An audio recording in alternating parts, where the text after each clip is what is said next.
बोलो जयकारा बोल मेरे श्री गुरु महाराज की जय।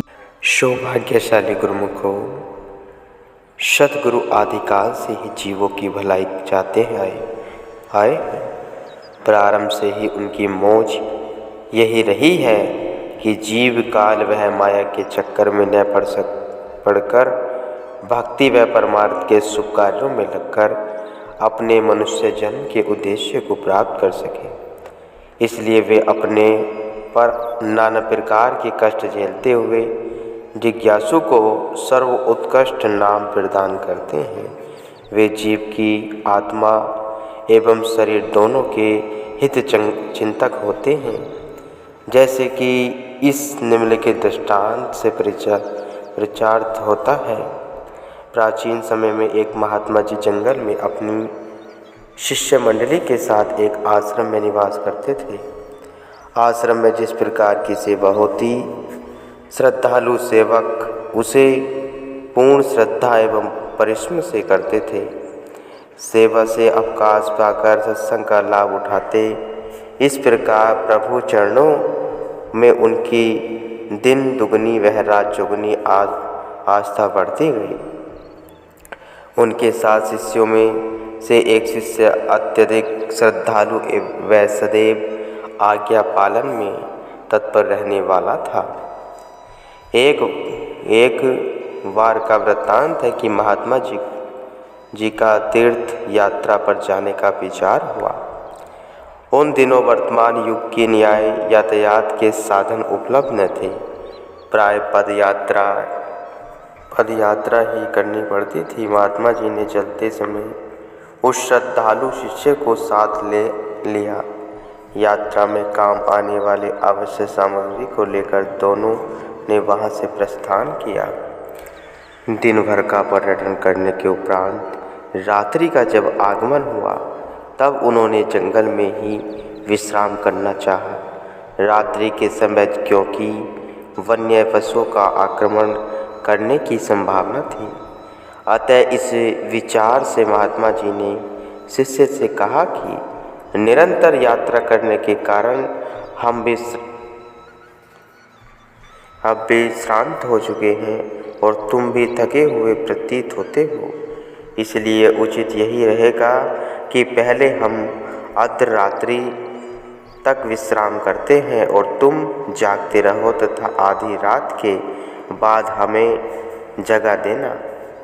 पश्चात तुम सो लेना, क्योंकि जंगल का स्थान है, इसलिए सावधान रहना ही उचित है। तब उस सेवक ने करवत विनम्र प्रार्थना की, प्रभु आप विश्राम करें, मैं सारी रात्रि जागरण कर पहरा दूंगा। इस पर महात्मा जी ने कहा कि अब तो नित्य प्रति ही यात्रा करनी है, तुम कब तक ऐसे जागते रहोगे? इस शरीर से काम लेने के लिए निद्रा की परम आवश्यकता है। सेवक ने पुनः विनय की, भगवान जैसे आपकी मौज। तदुपरांत महात्मा जी विश्राम में हो गए और सेवक चरणों की सेवा करता रहा। महात्मा जी ने सोते समय पुनः उससे कहा था कि प्रेमी आधी रात बीतने पर हमें अवश्य जगा देना। लेकिन शिष्य ने महात्मा जी को विश्राम से उठाना उचित न समझा और दिल में कहने लगा, हाय क्या मैं अपने इस नाश्वर शरीर के आराम के लिए अपने इष्ट देव को जगाकर कष्ट दूं? नहीं, यह तो मुझसे न होगा। अतएव उसने उन्हें न जगाया। आधी रात बीतने पर महात्मा जी स्वयं ही जागे और उस प्रेमी से कहने लगे कि तुमने हमें जगाया क्यों नहीं? यह सुनकर सेवक मौन हो रहा। फिर महात्मा जी ने कहा कि प्रातः फिर यात्रा में चलना है, अतः तुम विश्राम कर लो। उनकी आज्ञा पाकर सेवक निद्रा देवी की गोद में विश्राम पाने लगा। सेवक थका हुआ तो था ही, लेटते ही उसको गहरी नींद ने आ घेरा। महात्मा जी जाग रहे थे। इतने में क्या हुआ कि झाड़ियों में से घड़घड़ाहट की ध्वनि सुनाई दी और तत्काल ही एक काला सर्प उधर आता हुआ दिखाई दिया। उसे देख महात्मा जी ने अंतर्दृष्टि से यह जान लिया कि यह किस कारण से इधर आ रहा है। उन्होंने सर्प से पूछा कि तुम इधर कहाँ जाना चाहते हो?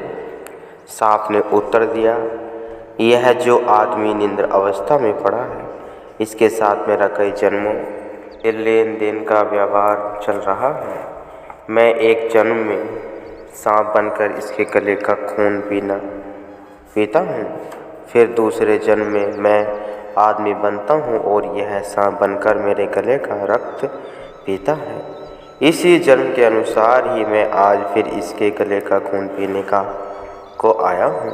अतः आप इसमें कोई बाधा की दीवार खड़ी न करें तथा मुझे अपना बदला लेने में। तब महात्मा जी ने पुनः सांप से पूछा कि तुमने इसके गले का खून ही लेना है या इसको काटना भी है? सर्प ने उत्तर में कहा कि मुझे काटने से कोई विशेष प्रयोजन नहीं है।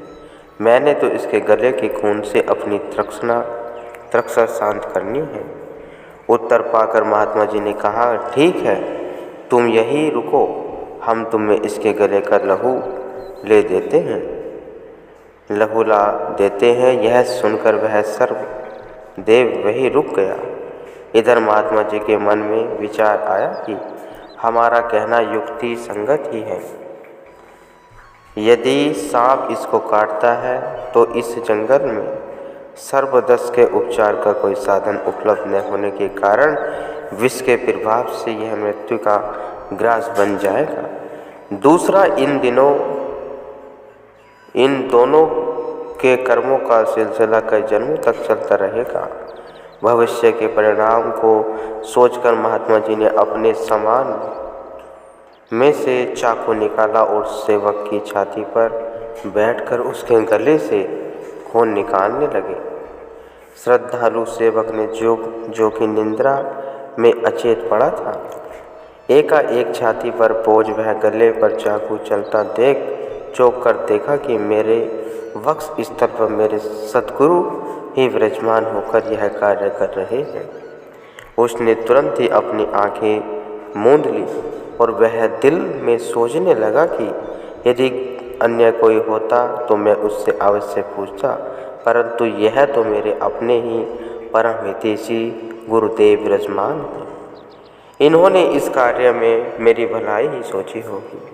महात्मा जी ने चाकू से उसके गले के खून की बूंदें निकाली और बर्तन में डालकर सांप के आगे बर्तन रख दिया। खून पीकर सांप चलता बना। तब महात्मा जी ने अपने दुपट्टे से कपड़ा फाड़कर सेवक के गले पर पट्टी बांध दी। प्रभात होने पर महात्मा जी ने सेवक को जगाया और दोनों सामान उठाकर यात्रा पर चल दिए।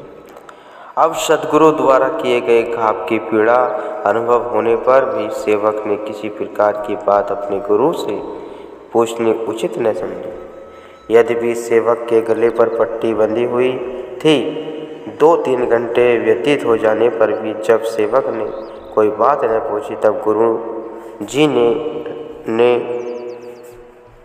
गुरु जी से न रहा गया। उन्होंने कहने लगे कि रात को जब हम तेरी छाती पर बैठकर गले पर चाकू चला रहे थे, उस समय आंखें खोलने पर भी तुमने हमसे कुछ न कहा। पुनः नेत्र बूंद लिए और अब तक भी उसी दशा में मौन धारण किए चल रहे हो, क्यों? तब सेवक ने विनती की, भगवान, मैं यदि किसी अपरिचित पुरुष को अपने वक्ष स्थल पर बैठ देखता तब तो मैं पूछता। मुझे तो इस बात का अचल विश्वास है कि आप सदैव मेरे कल्याण की ही सोचते हैं, इसलिए उस अवस्था में भी आपको देखकर मेरे मन में कोई भी संकल्प पैदा न हुआ। सेवक के विश्वास एवं प्रेम सने शब्द सुनकर गुरुजी ने रात्रि वाली सब घटना कह सुनाई। यह सब सुनकर सेवक उनके चरणों में गिर पड़ा तथा प्रार्थना करने लगा, हे प्रभु, मुझे तो पूर्ण विश्वास था कि आप हर प्रकार से मेरा हित ही करते आ रहे हैं। और इस बात का प्रत्यक्ष प्रमाण यह रात वाली घटना है। अगर सांप मुझे रात को काट जाता तो उससे मेरी मृत्यु हो जाती, जिससे मैं आवागमन के चक्कर में न मालूम कब तक भटकता रहता। आप मेरे केवल शरीर के ही नहीं, मेरी आत्मा के भी परम हितैषी हैं। आपके उपकारों से मैं कदापि ऋणी नहीं हो सकता। यह तो मेरा परम सौभाग्य है। मुझे सुखों की खानी वह परम कल्याण में आपकी शरण प्राप्त हुई है, जिससे मेरा यह लोक भी सुखप्रद है, वह परलोक भी आनंदमय होगा। इस संपूर्ण कथा का तात्पर्य यह है कि किए हुए कर्मों का फल प्रत्येक दशा में जीव को भोगना ही पड़ता है, चाहे वे अच्छे कर्म हो अथवा बुरे। परंतु सद्गुरु की शरण में जाने से जीव के दुष्कर्म शूली से काटा बन जाते हैं, जैसे कि आप ऊपर वाले दृष्टांत में पढ़ चुके हैं। वे तब तक जबकि जिज्ञासु प्रेम, श्रद्धा एवं निष्काम भाव से उनकी मौज वह आज्ञा अनुसार जीवन व्यतीत करें और सब प्रकार से अपने सद्गुरु पर निश्चय करके उन्हें अपना हितैषी समझे। तब सद्गुरु भी उस सेवक की गुप्त व प्रकट दोनों रूपों में हर प्रकार से रक्षा करते हैं, जिसका अनुभव उस सच्चे सेवक को ही होता है। गुरुमुख हो